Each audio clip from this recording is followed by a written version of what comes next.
Goeiemôre, goeienaand en welkom by Straatwys. Die afgelope tyd dink ek baie aan die woord maatstaf. Want ons leef in 'n wêreld waar alles gemeet word. Op skool word jy aan jou punte gemeet, by die werk word jou prestasie gemeet aan die werk wat jy doen en insit. Op sosiale media word jou waarde gemeet aan die hoeveelheid likes en followers wat jy het. En selfs in verhoudings voel dit soms asof mense jou gedurig bly evalueer.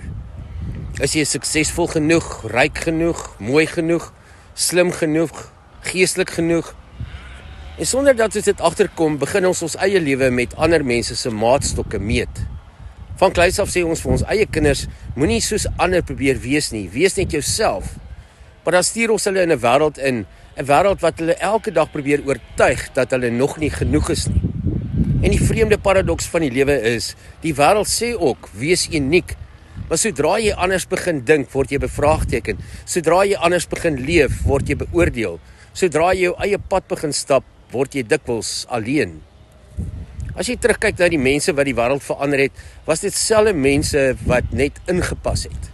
Noag het 'n ark gebou voordat daar reën was en mense het hom gespot en gedink dat hy mal is. Abraham het vertrek sonder dat hy weet waarheen. Dawid het teen 'n reus opgestaan toe almal anders teruggestaan het.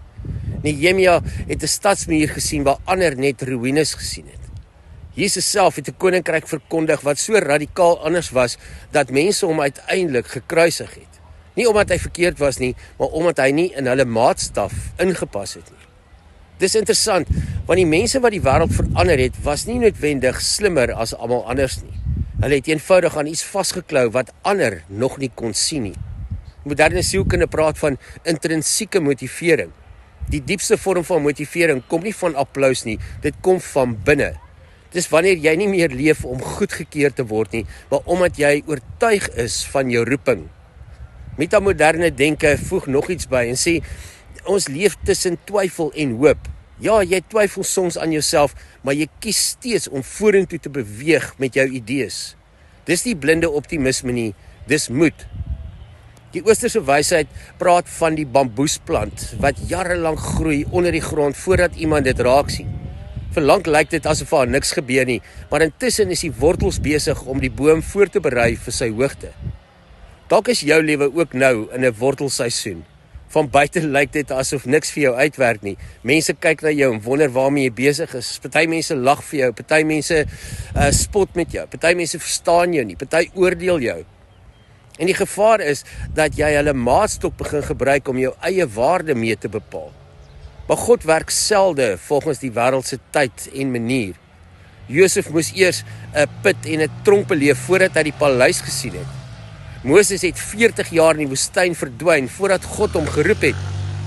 Jesus het 30 jaar in stilte geleef voordat sy openbare bediening begin het.